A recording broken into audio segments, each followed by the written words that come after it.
On fait table rase des installations de la ligne de piquetage Chana-Pas-Traîné. Au lendemain de l'acceptation de l'offre, le mur des contributeurs à l'effort syndical va aussi être démantelé.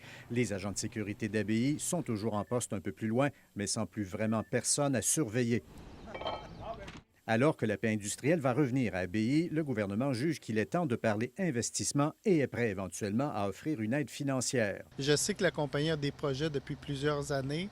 Un des freins qu'il y avait, c'était les relations de travail. Le premier ministre, lui, on s'en doute, n'est pas mécontent du dénouement J'ai auquel écouté on les deux parties, assiste. donné mon opinion, et puis les travailleurs ont eu la même opinion que moi.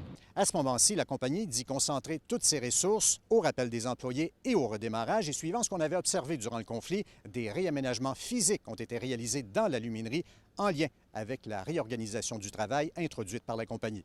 L'étape du redémarrage ne sera quand même pas du gâteau, témoigne celui qui était PDG de l'aluminerie à son ouverture en 1986. Redémarrer l'usine, je ne l'ai pas redémarré, mais je l'ai démarré.